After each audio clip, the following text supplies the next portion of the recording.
eh, debemos de atender diversos principios, diversas legislaciones, tanto a nivel nacional e internacional. Y bueno, vamos a ir entrando en materia precisamente, conociendo principalmente que todo lo que hagamos en materia de atención a niños, niñas y adolescentes tiene un fundamento, tanto legal, internacional como nacional. Aquí yo les estoy estableciendo, pues, algunos, solamente algunos, quizás los más importantes lineamientos legales que podemos considerar, por supuesto, la Constitución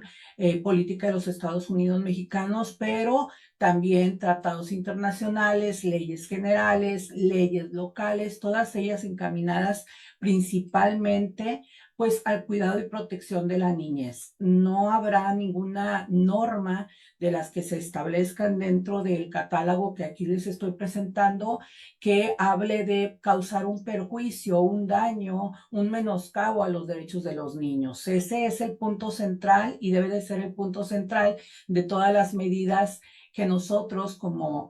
tribunal asumamos emitir dentro de los procedimientos en donde están implicados los derechos de los infantes. Todos a favor de ellos. De ahí que también estas normatividades, estos tratados, pues nos hablan precisamente de las pautas que nosotros debemos de seguir para proteger a los niños, niñas y adolescentes. Un derecho primordial que los niños tienen dentro del contexto que les estoy comentando es en vivir en familia. Evidentemente la familia es importantísima, por ahí siempre decimos es el núcleo de la sociedad. Es importante el matrimonio, que subsista el matrimonio, pero pues ya hemos visto finalmente que el matrimonio puede concluir incluso con la solicitud de una de las partes, sin ningún problema, sin ningún requisito, sin ninguna acreditación a través de alguna prueba. Lo que sí debemos nosotros de procurar en la tarea que hagamos diariamente es que ese niño, niña o adolescente siga creciendo en familia, que su desarrollo se lleve a cabo en un núcleo familiar donde se le respete, donde se le quiera, donde se le proteja y sobre todo que se atiendan todos sus derechos. De ahí que el papel que a nosotros nos corresponde, por supuesto, pues es hacer como que todo lo que esté a nuestro alcance para lograr ese objetivo. En la medida de que en la familia el niño se sienta aceptado, querido, protegido, pues evidentemente va a ser un ser humano que va a tener mayores fortalezas para poder fungir como un miembro de la sociedad de manera activa y de manera positiva también. Entonces es algo en lo que todos deberíamos de tener interés, no solamente por estar trabajando aquí en el Poder Judicial del Estado, sino porque a final de cuentas somos ciudadanos y el día de mañana posiblemente nos vayamos a topar en calle o en alguna institución, en algún otro lugar, en cualquier espacio de la sociedad con esos seres humanos que si no los cuidamos, no los atendemos, pues posiblemente muestren conductas de carácter antisocial que luego pueden ser consideradas inclusive como delitos y que nos pueden llegar a afectar a nuestra persona, a la familia, a los bienes que nosotros tengamos. Entonces, punto central, que ellos se desarrollen en familia, que puedan vivir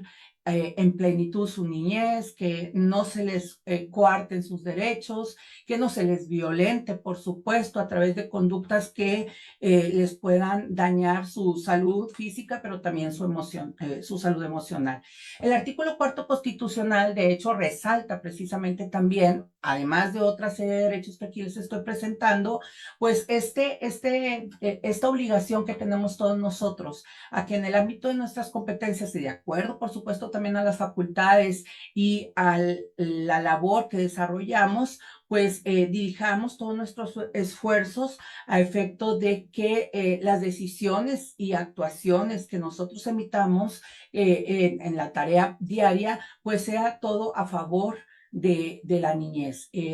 considerando este principio que en muchas ocasiones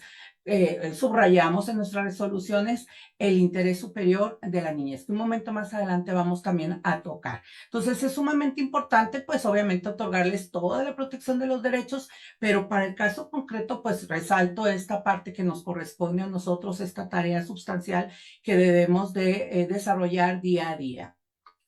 ¿Qué entendemos por niño? Digo, pues evidentemente todos muy seguramente tenemos una idea de que es un niño en general y los que trabajamos aquí, pues sobre todo materias que tienen relación con la niñez, pues tenemos que tenerlo bien claro. Además que fue parte de nuestra preparación, está siendo parte de nuestra preparación desde nuestra instrucción escolar y particularmente en la universidad y facultad de Derecho.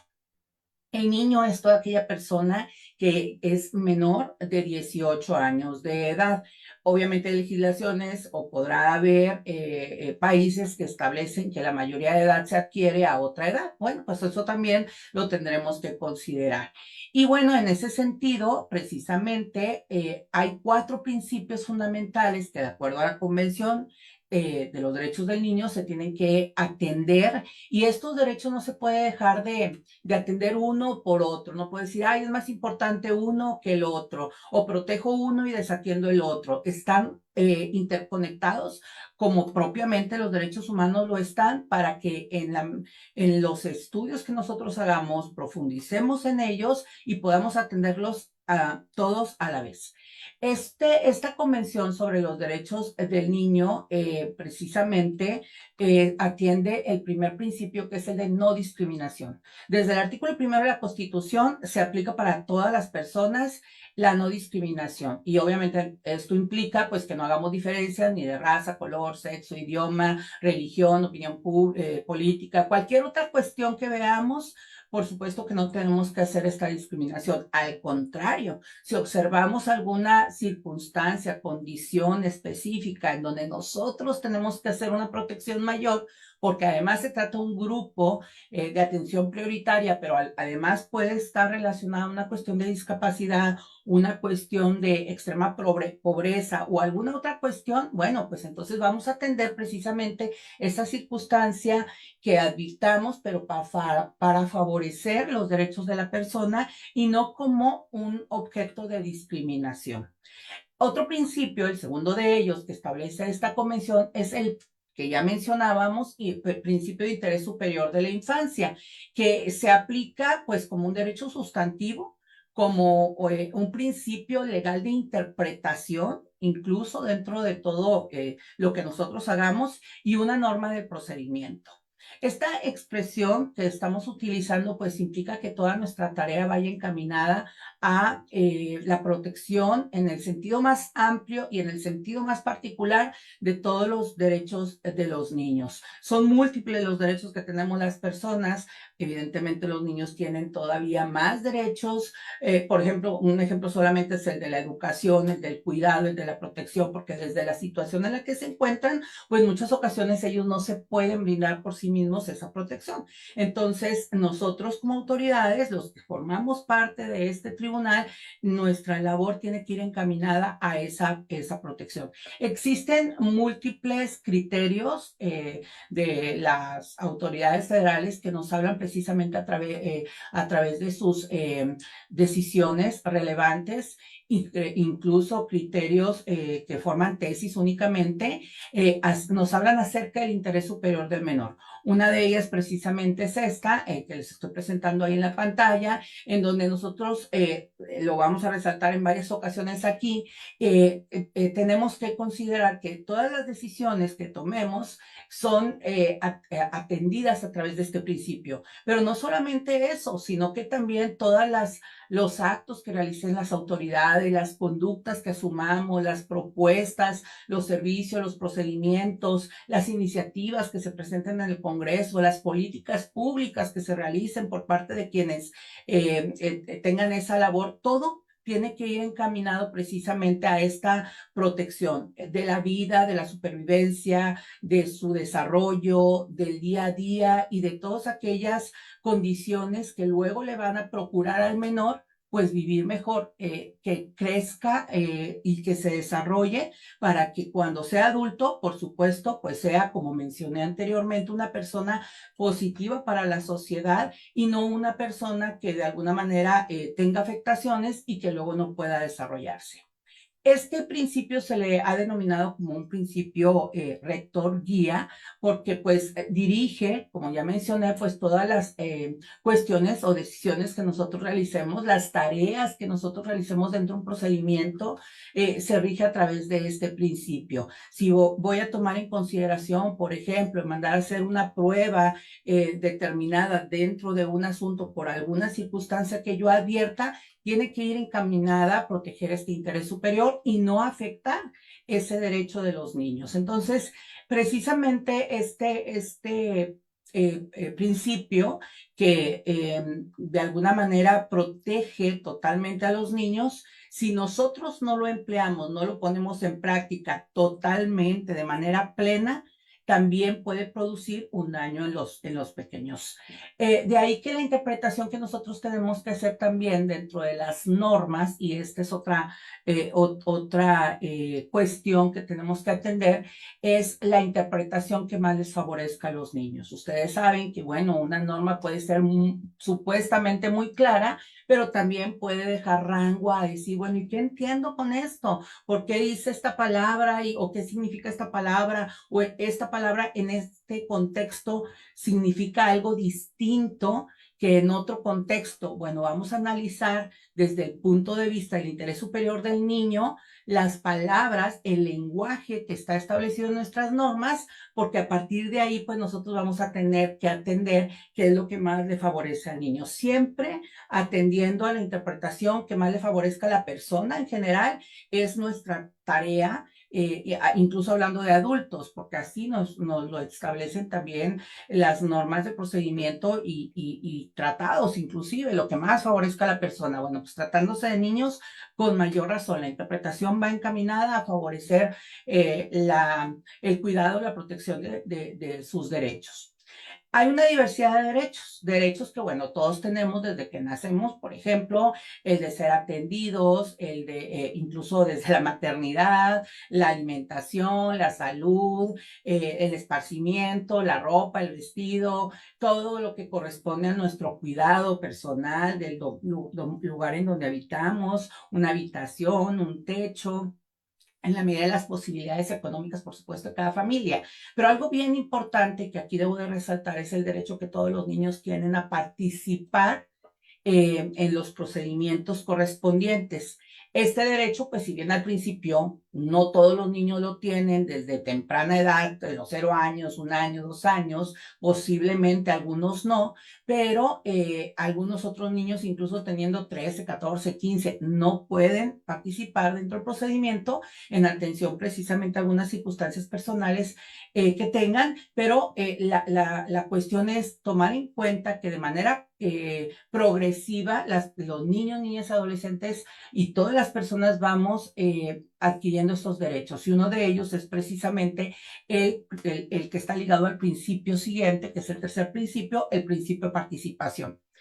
Cuando nosotros conocemos a un niño dentro de un procedimiento, podemos tener mayor acercamiento a las necesidades de ese pequeño. Si el pequeño no es escuchado, no lo conocemos, posiblemente alguien nos platique cómo vive ese niño, cuáles son sus condiciones, cuáles son sus necesidades, podremos partir de ese diálogo que se tenga con los adultos para conocer al pequeño. Pero si tenemos ese acercamiento con los pequeños, pues es mucho más eficiente esa tarea que realicemos nosotros, precisamente de conocer su entorno. No se trata de que vamos a hacer luego, posterior a ello, lo que los niños quieran, como si fueran sus deseos, ¿no? Porque quizás esas intenciones que los niños nos hagan ver, pues no sea lo que más les favorezca, pero sí es un derecho que todos los niños tienen a ser escuchados dentro de un procedimiento. Y no hablo únicamente de un procedimiento como tal que se inicie judicialmente, sino también en aquellos trámites, desde mi punto de vista, en donde por algún motivo están inmersos sus derechos, pues pueden tener también pues esa participación. Las decisiones que se tomen, evidentemente, serán por parte de quien deba atender el asunto, sobre todo en materia jurisdiccional, pero sus opiniones deberán de ser tomadas en cuenta, evidentemente tomando en cuenta también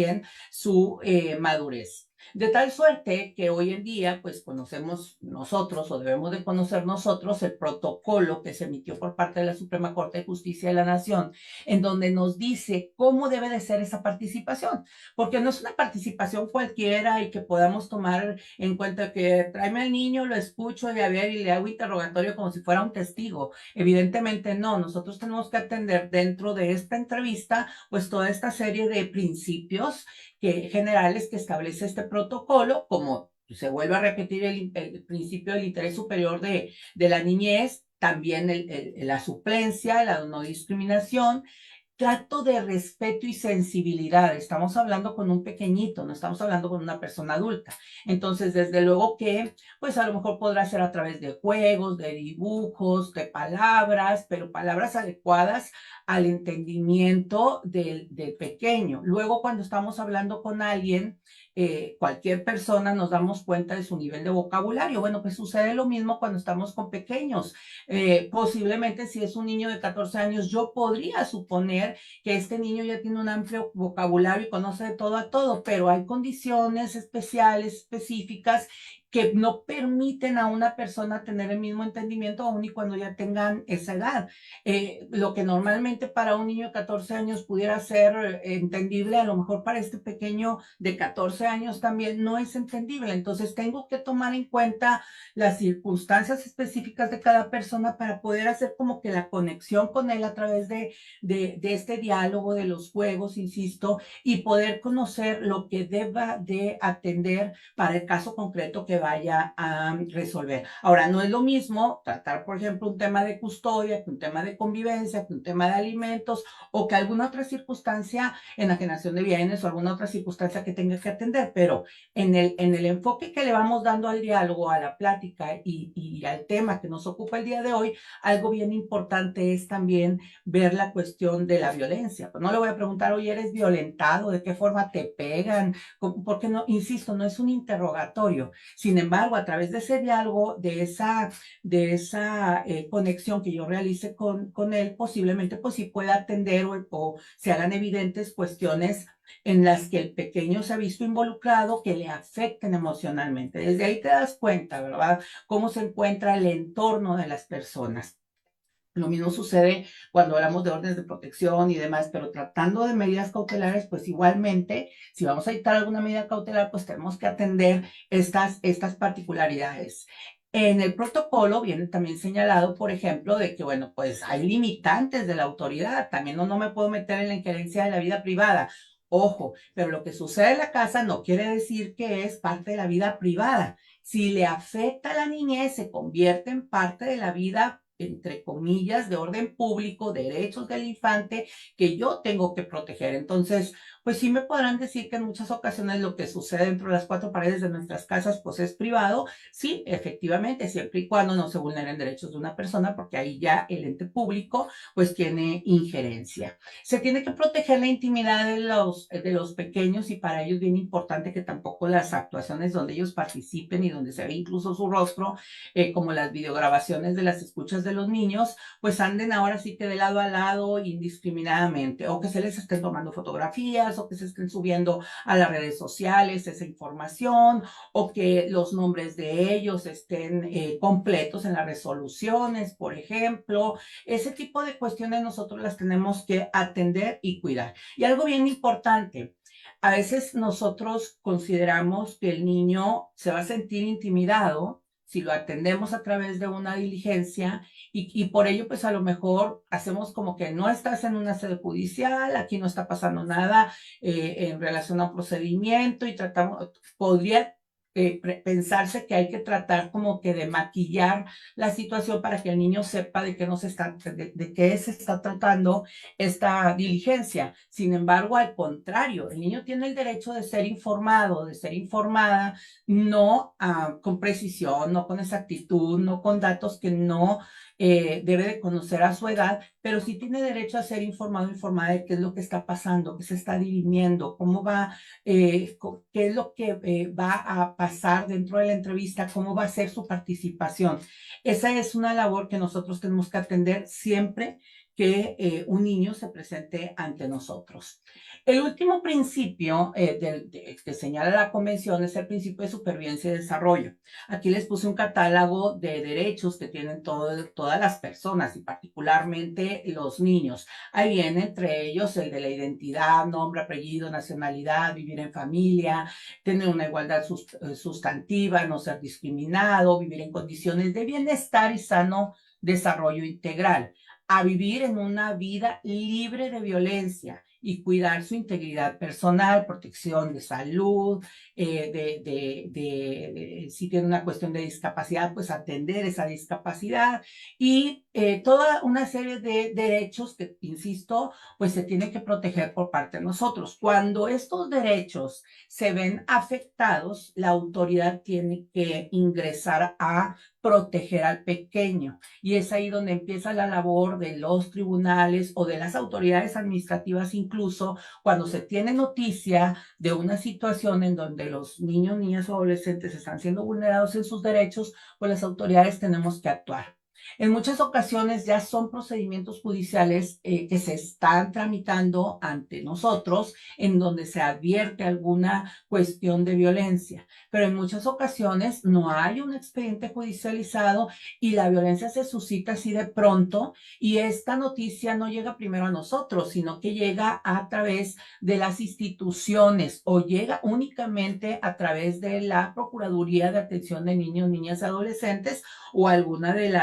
los DIFs que son los que los apoyan, pero no llega a noticia de nosotros. Sin embargo, viendo la importancia que tienen las condiciones en las que pueda estar viviendo un niño, sea con su familia o cuando se toma la decisión de retener al niño y ponerlo al cuidado de la institución, desde mi punto particular de vista, tiene que ser informada la autoridad judicial para que nosotros seamos los que vayamos observando cuáles son las medidas más convenientes que se deben de tomar en consideración para este niño y también salvaguardar el resto de sus derechos. Bueno, ya limitaste quizás una cercanía con quien lo está violentando, pero no es el único derecho que tiene de vivir fuera de un ámbito de violencia, sino que a la vez se le tienen que proteger todos los demás derechos que ahorita observamos y entonces nosotros tenemos como autoridad judicial que ver la forma de realizar esa protección.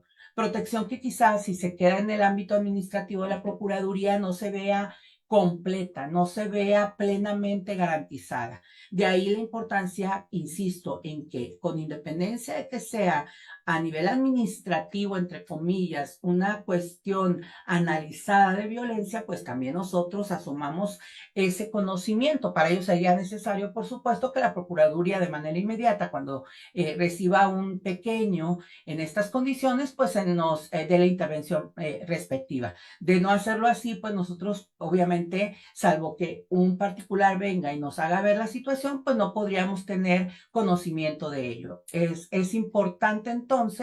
que estemos ahora sí que conscientes de que puede haber una protección de derechos plena por parte de los tribunales y protección de derechos en parte también por parte, ahora sí que por medio de las procuradurías de atención y cuidado hacia los infantes. Las obligaciones que el Estado ha asumido a través de sus entes, como el propio Tribunal, Poder Judicial del Estado, y también estas procuradurías, pues es asegurar la protección y cuidado de aquellas personas que están siendo víctimas de violencia, no solamente tratándose de niños, sino también de personas adultas, personas con discapacidad, adultos mayores en general. Pero particularmente en el caso de los niños, pues es importante analizar, por ejemplo, que sus tutores, sus padres, estén cumpliendo con todas y cada una de las obligaciones. Y para ello, también el Estado tiene que adoptar medidas legislativas administrativas, pues por supuesto, para que se puedan hacer efectivos estos derechos. Y una de las cuestiones que creo sumamente importantes es que se deben de atender y cuidar que las instituciones cuenten con los servicios, los establecimientos, con el personal adecuado en número y de capacitación también para poder brindar este apoyo pleno y total a los niños. Subrayo que nosotros tenemos este tipo de capacitaciones precisamente para que estemos mejor preparados para atender nuestros asuntos. Bueno, esa misma capacitación es importantísimo que la tengan también todas aquellas personas que tienen relación con los casos particulares de violencia de niños, independientemente de que pues se encuentren ahora sí que trabajando para otra instancia y no para el Poder Judicial. Ahora, los sujetos obligados somos todos en general, desde las instituciones públicas, instituciones privadas, las asistenciales, el Poder Judicial del Estado y en general el Poder Judicial Federal, las autoridades administrativas, los órganos legislativos, todas las personas en general, insisto, somos sujetos obligados a la protección de niños, niñas, adolescentes, a la protección de los derechos de las personas en general. El tema de la custodia y convivencia está establecido particularmente para quienes ejercen la patria potestad. Los hijos normalmente deben de estar bajo el cuidado, la protección del padre y la madre si viven juntos, y al momento en que estos se separan, pues ellos mismos pueden decidir estar, ahora sí que si los niños van a estar con papá o con mamá o con qué persona van a desarrollarse los niños. Es una cuestión que los progenitores pueden decidir directamente. Cuando existe una problemática, entonces es la persona juzgadora la que tiene que resolver esta situación. Evidentemente, nosotros tenemos que considerar quién es la persona más apta para detentar la custodia y no debe de haber un riesgo. Por ahí nuestra legislación también establece que para que desarrolle la custodia, pues tienes que dar cumplimiento a la obligación alimentaria, pero ya hay también criterios que hablan de que con independencia incluso el cumplimiento de las obligaciones alimentarias, pues puedes desarrollar una convivencia. Si bien es cierto, no puedes a lo mejor detentar la custodia si tus condiciones no son apropiadas, porque para establecer que una persona tenga la custodia, si hay una controversia legal, somos las autoridades quienes tenemos que mandar desarrollar pruebas, desahogar pruebas para efecto de obtener información y decidir quién de los padres es el más apto para tener la custodia. Finalmente, si no tienen esa capacidad económica, no tienen un techo donde vivir, etcétera, pues se va a complicar un poco más que la custodia la puedan desarrollar en óptimos términos. No se trata de que tenga más dinero, tiene mejor derecho de tener la custodia, no se malentienda, pero sí tiene que tener las condiciones básicas, elementales, suficientes y necesarias para que el pequeño se desarrolle. Y estas condiciones propiamente pues van a ayudar precisamente a que el niño se desarrolle de una manera positiva, de una manera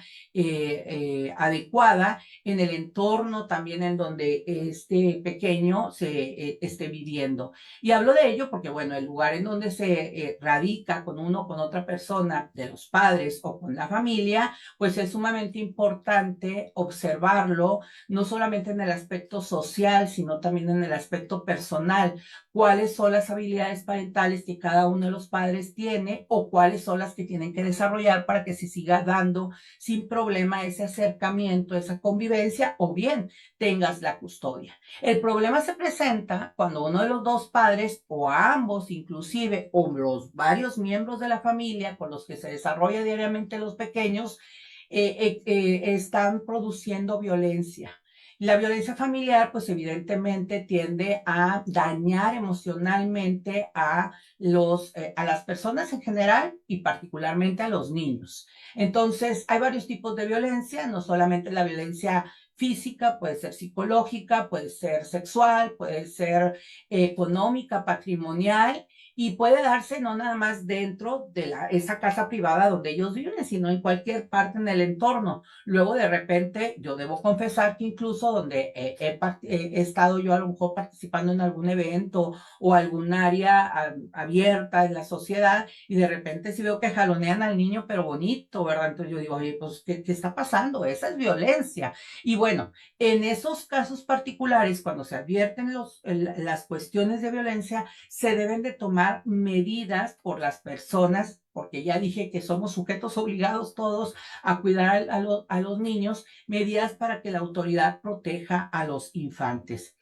Esa protección de los niños no solamente se debe hacer o se puede hacer como ya lo mencioné anteriormente, por parte del Poder Judicial del Estado a través de los procedimientos que están tramitados específicamente para ello, porque luego, por ejemplo, en materia oral, existe el procedimiento de custodia de convivencia y ahí pues las partes se agarran con todo con tal de ganar, entre comillas, el pleito judicial, cuando no se dan cuenta que efectivamente a través de su conducta es muy posiblemente que también estén ellos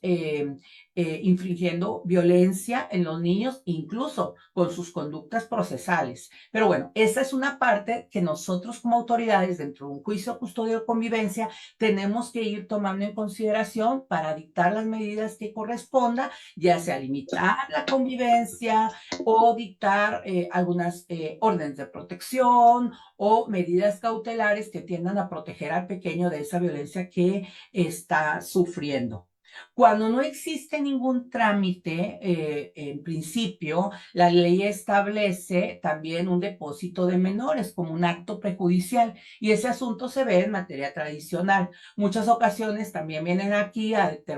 solicitarlo como parte de un punto petitorio de la demanda principal de convivencia. Oye, deposita al niño conmigo, quítaselo a la mamá o al papá, según sea el caso, porque está siendo objeto de violencia y tú tienes que determinarlo. En ese sentido, pues para realizar esa tarea no puedo tomar la decisión nomás así como así porque me la están solicitando. Tengo que hacer un estudio completo de la situación a través incluso de evaluaciones de trabajo social y psicológicas con las personas que correspondan. Estamos atendiendo una medida cautelar, una orden de protección quizás, y nuestra actuación debe ser muy rápida. Entonces, a veces se complica un poco, pero lo tenemos que hacer y atender bajo los principios que más adelante pues vamos a señalar. Pero cuando las personas van directamente a un depósito de menores en materia tradicional, porque también se alega violencia, pues ahí mismo la ley establece que se tienen que hacer esta serie de evaluaciones para que el juzgador pueda determinar quién es el que se va a hacer cargo precisamente del pequeño mientras se dilucida quién es el que va a tener la custodia definitiva en su caso a través del procedimiento judicial respectivo. El problema que se presenta es cuando esto no llega directamente a sede judicial, ni a través de un medio, ahora sí que prejudicial como el depósito de menores, ni a través tampoco de un juicio oral, ni a través de ninguna otra petición que se realice a través de nuestras instancias. Aquí lo que yo observo es que, por ejemplo, se acude directamente el DIF ante un domicilio donde se dijo que está siendo víctima de violencia, van, llevan su equipo interdisciplinario, un psicólogo, trabajador social, y mientras que realizan los estudios pertinentes, en muchas ocasiones toman al pequeño y el pequeño es ahora sí que ingresado a la institución de capullos para poder estar bajo la supervisión y cuidado del Estado, que es un derecho y una obligación que tiene el Estado. Sin embargo, el detalle es que en muchas ocasiones esa circunstancia o esa eventualidad que sucede, por poner un ejemplo, no sé, en julio, a mí no se me informa inmediatamente como autoridad judicial, sino que se informa, no sé, hasta septiembre, por poner un ejemplo. Luego entonces el niño ya perdió julio, agosto y casi septiembre para que una autoridad judicial se responsabilice de tomar ahora sí que las medidas oportunas, no solamente para salvaguardar su integridad física, de que ya no sea objeto de violencia por parte de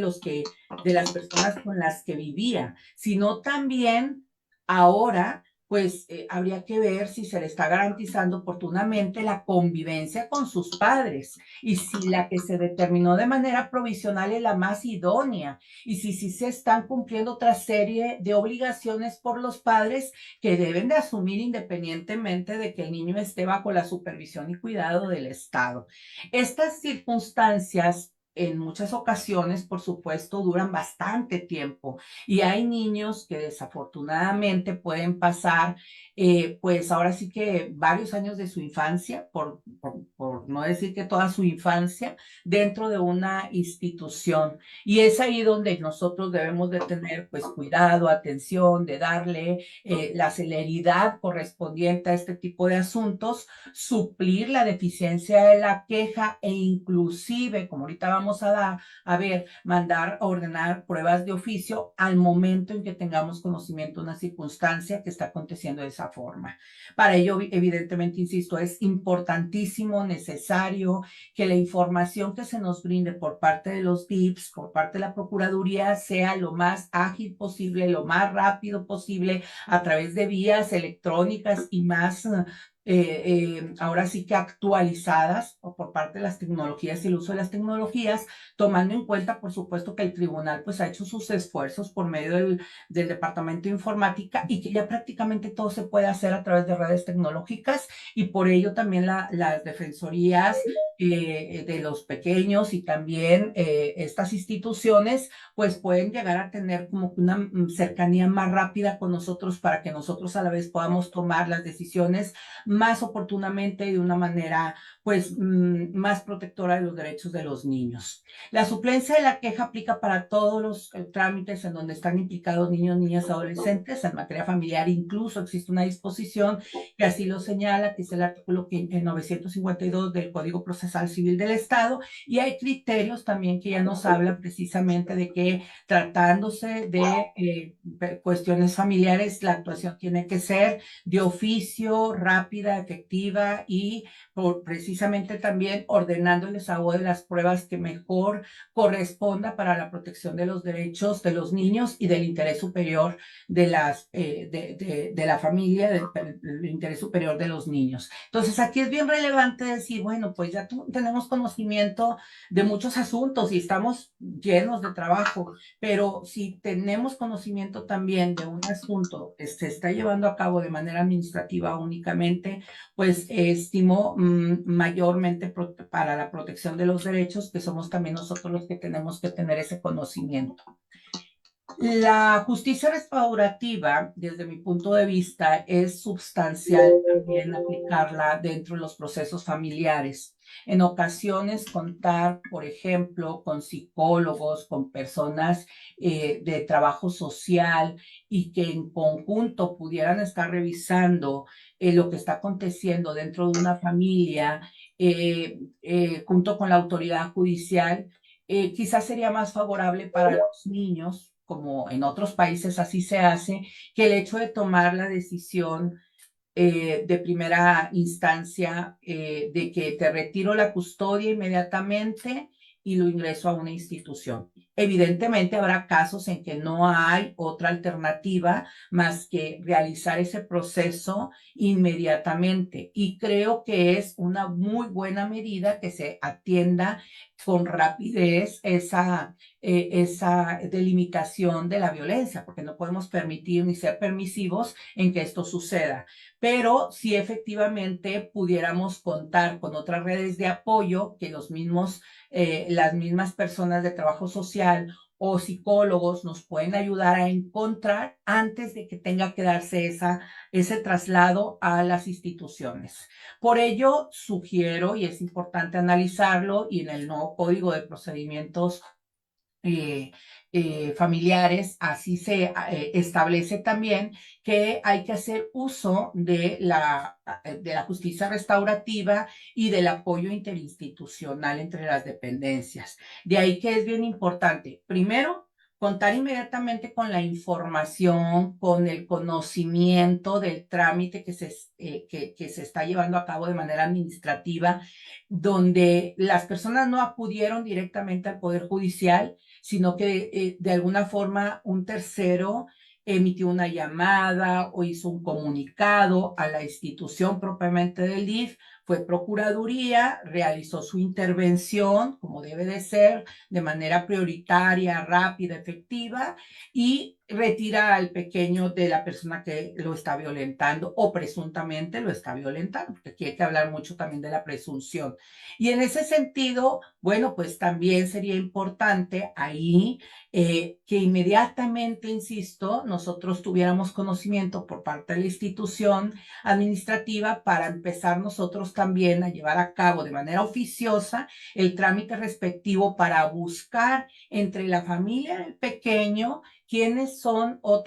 cuáles son otras opciones de cuidado alternativo. Que no sea únicamente la primera opción el hecho de que se tenga que ingresar al pequeño al DIF, sino que efectivamente se atienda si su papá y su mamá no pueden hacerse cargo o las personas cuidadoras que eran quienes estaban afectándolos a través de la violencia no se pueden hacer cargo, pues que otras personas pueden asumir ese rol cuidador mientras que se lleva a cabo el proceso judicial. Lo hemos hecho, de hecho, nosotros en los trámites judiciales. A mí me ha tocado, por ejemplo, en alguna ocasión que tuve que dictar alguna medida y que los padres estaban en discusión constante de que uno había hecho algo y el otro también y demás, bueno, pues tomé la decisión de mandar llamar a unos tíos y estos tíos aceptaron afortunadamente realizar ese cuidado provisional que debo decir que fue de un día para otro, afortunadamente, porque se hicieron las evaluaciones muy rápido y se pudo concretizar la entrega del niño, en este caso, a sus padres, y luego llevaron a cabo un convenio que además llevaron a cabo precisamente por esa intervención inmediata que nosotros a su vez asumimos y con el, ¿por qué no decirlo, verdad? Con el temor de que yo pudiera llegar a tomar una decisión como decir, pues no te lo dejo a ti, papá, tampoco te lo dejo a ti, mamá, y se lo sigo dejando a una tía. O bien incluso a una institución cuando no hay nadie más, a ningún otro miembro que pudiera ocuparse del cuidado. Dicho sea de paso, también hay una lista de personas que forman, ahora sí que este grupo de familias que pueden ofrecer cuidados alternativos, pero en ocasiones también se tarda realizar ese proceso. Sin embargo, no se va a tardar tanto como si nunca tuviera conocimiento el Poder Judicial de que existe un caso concreto que se debe analizar a la luz del principio del interés superior del menor. Evidentemente también, pues, considero que independientemente de que el depósito de menores está señalado como competencia en los juzgados tradicionales y evidentemente no rige los principios de materia oral, tratándose de ese asunto en particular donde están implicados derechos de niños, pues asumiría yo el compromiso de que los principios que rigen en materia de oralidad también puedan ser aplicados en este tipo de trámites. No solamente porque yo como juez oral tengo obligación de asumirlos, sino porque cualquier juzgador tiene que actuar en base al principio del interés superior de los niños o de la niñez. Entonces, pues evidentemente, aunque no estén establecidos esos principios en el capítulo respectivo de la justicia tradicional, sino en la oralidad, en el artículo 990 del Código Procesal Civil del Estado, pues debemos de rescatar de ahí lo que nos ayude a realizar esta función jurisdiccional lo más pronto posible y aplicar desde la oralidad, la inmediación, la continuidad, la concentración, la abreviación, para poder resolver esto lo más rápido posible. Para ello, pues evidentemente tenemos que conocer y atender cada caso en particular. Implica muchísimo trabajo, tenemos muchísimo trabajo, pero pues se vale y tenemos que buscar la forma de atender este básico principio del interés superior del menor para poder concretar que los niños sí tengan esta vida libre de violencia, pero no nada más libre de violencia de su familia, sino también libre de violencia del propio Estado, que a veces los someten a estar mucho tiempo dentro de una institución, precisamente por no darle la celeridad posible al caso concreto. También se necesita mucho apoyo para las instituciones de gobierno, las demás instancias, como también apoyo apoyarnos con ellos. Es decir, la relación interinstitucional entre las instancias, como pudiera ser, por ejemplo, la propia Procuraduría de Niños, Niñas y Adolescentes, pero también la Procuraduría que atiende los casos de personas con discapacidad, los DIPS, la seguridad pública, el propio Poder Judicial. Deberíamos de crear una red de apoyo y un contacto más rápido para efecto de estar en constante comunicación y tener vías muchas más rápidas de comunicación, como por ejemplo los oficios electrónicos, poder remitir las copias electrónicamente, cuestiones que ya se han estado trabajando incluso en juntas que la de la voz llevo como coordinadora de los jueces orales y donde me toca participar, lo hablo y trato de hacer conciencia y impregnar de sensibilidad a todos los que participamos precisamente para poder desarrollar esta tarea lo más ágil posible. Desde mi punto de vista, las terapias y los apoyos psicológicos que se brindan a las familias desde lo más temprano posible de un procedimiento judicial, un procedimiento administrativo, es básico para que ellos puedan entender el daño que le están haciendo a los niños, que su vida se está judicializando y que esto les va a provocar a la larga mayores problemas que no van a vivir en paz ni como a familia, pero tampoco a nivel personal el día de mañana los niños, porque un niño que se encuentra incluso con el cuidado, bajo el cuidado alternativo de un tercero o de incluso una institución, pues evidentemente no se siente amado, no se siente protegido, se siente abandonado y esto va creando incluso a nivel psicológico pues un daño emocional. Entonces, sí es importante que tanto para los padres se les brinde esta terapia, este apoyo, que vayan recuperando esas herramientas parentales que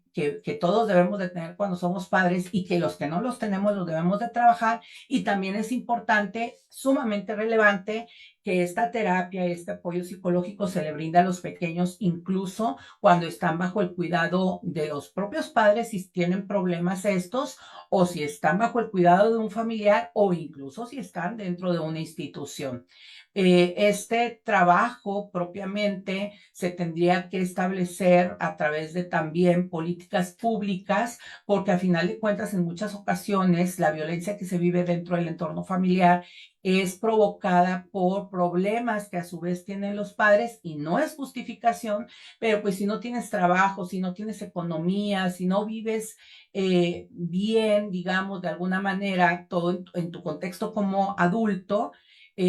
fuera incluso de la casa, en tus actividades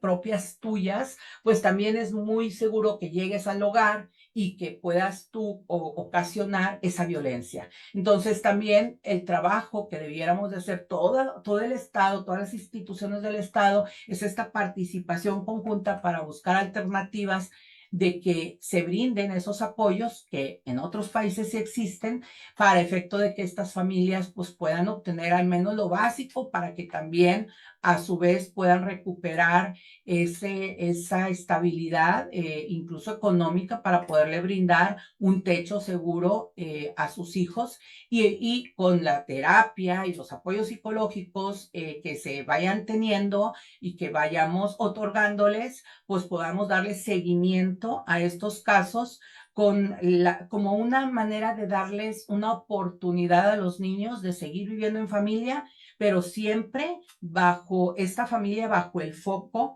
del Estado, o por lo menos, si no siempre, sí cuando se sigan presentando circunstancias de manera muy reciente para poder ir evaluando la posibilidad de ya soltar a esa familia sin tener, insisto, la necesidad de tener que dictar ese cuidado alternativo que consiste en tener que institucionalizar a los pequeños, siempre buscando el interés superior de los mismos, porque finalmente nuestra labor aquí en la institución no es dictar medidas cautelares más duras, si es posible, ahora sí que evitarlo y buscar otras alternativas, tendremos a través de nuestro análisis de cada caso concreto que efectuar una ponderación y siempre privilegiar los derechos de los niños. Les agradezco bastante que me hayan escuchado, que se me haya dado la oportunidad de compartir esta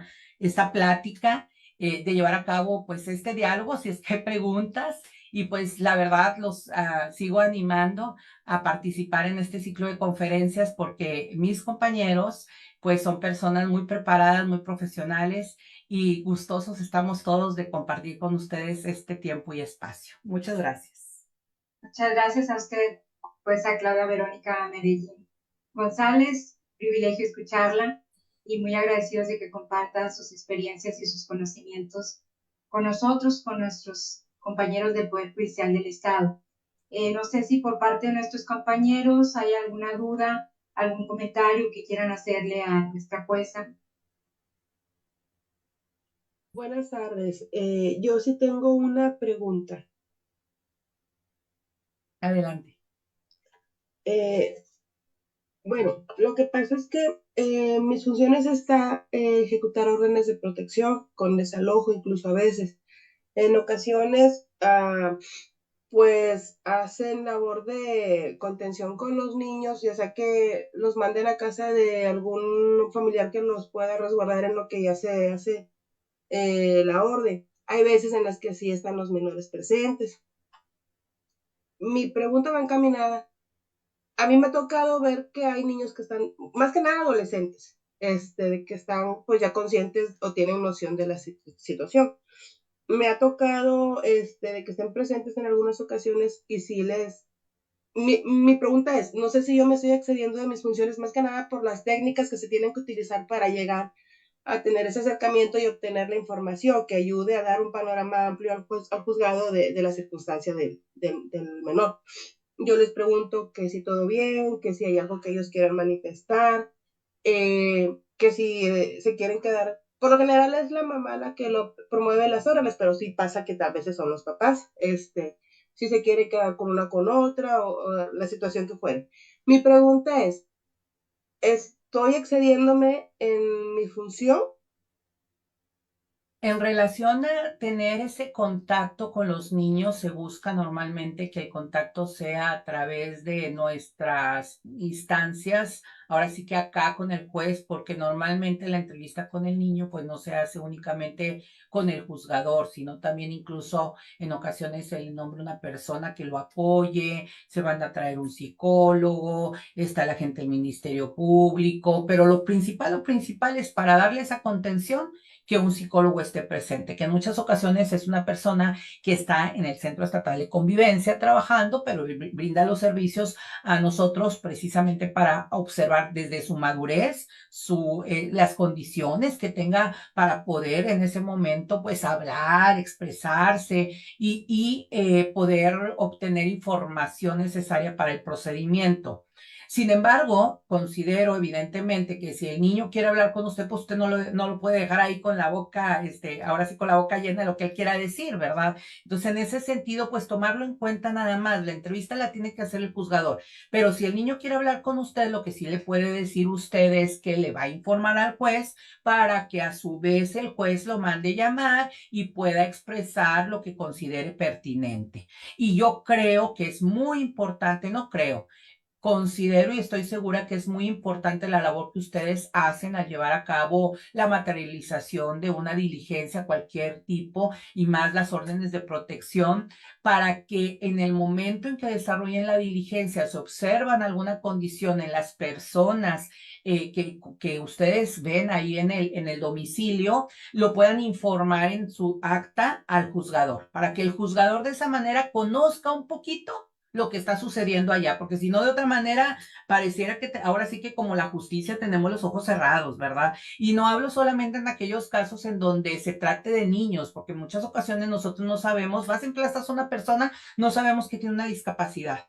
Bueno, pues informarle al juez, tú cumples con tu labor porque tu labor es ejecutar un mandamiento de una autoridad, de un tribunal. Pero al momento que lo ejecutes, dale información al juez que sea suficiente para que él a la vez le pueda dar seguimiento en protección de los derechos de las personas en general y particularmente cuando hay niños o personas que pertenecen a un grupo prioritario, porque sin esa información el juez, vuelvo a insistir, tiene los ojos tapaditos. Entonces, sí es bien importante que esta información, Magdalena, sí llegue al juzgador y que finalmente el juzgador la analice, la considere y pondere si va a mandar llamar a los niños o si va a dictar otras medidas. Incluso yo he tenido casos, en alguna ocasión me sucedió donde un actuario, precisamente en una orden de protección, se dio cuenta de una cuestión importante. La señora era quien pedía la orden de protección, se da cuenta de ello y me lo informa dentro del acta. Yo los mandé llamar a los dos señores, al señor y a la señora, hablé con ellos, entrevisté posteriormente a los niños y tomamos una mejor decisión con base precisamente en estas circunstancias nuevas y reales o más apegadas a la realidad que las que me habían dicho en el primer escrito que era la solicitud de las órdenes. Entonces, sí, Magdalena, hasta cierto punto hace bien su labor, nada más ahí sí tener cuidado porque la participación de los niños tiene que ser atendida y cuidada con base en estos principios que platicamos e inclusive se videograba su intervención para que cuando otro tribunal vaya a decidir alguna circunstancia de esta misma familia, particularmente de este niño, pues ya no lo tengan que volver a traer de nueva cuenta a juicio, sino que para no revictimizarlo, sino que esa misma videograbación pues la pueda ver quizás un juez familiar, oral, un juez tradicional, porque tiene otro asunto, inclusive segunda instancia, amparo, qué sé yo. Entonces, cuidar nada más esa circunstancia porque a los niños se les tiene que brindar una atención, ahora sí que muy particular, en atención precisamente a sus condiciones personales. Muchas gracias por su pregunta, Magdalena. Muchas gracias por la respuesta. No sé si alguien más quiera hacer alguna pregunta. ¿Alguien más que quiera participar?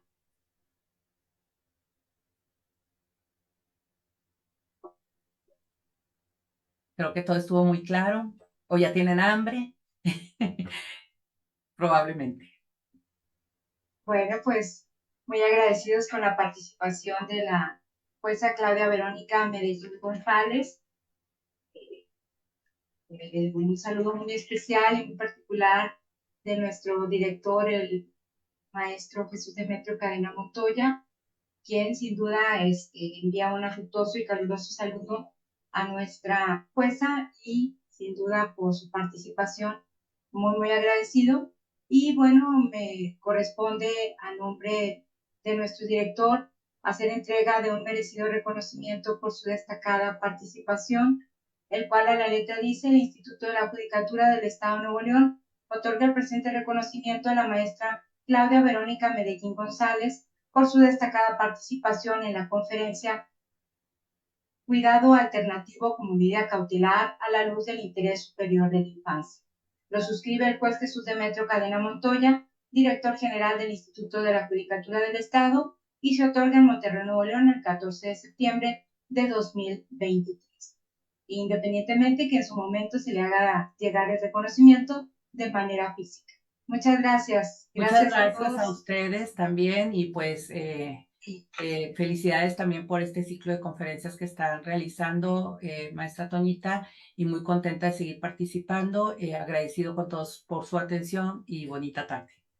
Muchas gracias. Gracias a todos por su asistencia virtual. Que tengan muy buen descanso y muy buen fin de semana. Nos vemos hasta pronto. Hasta luego. Gracias igualmente. Gracias, igual.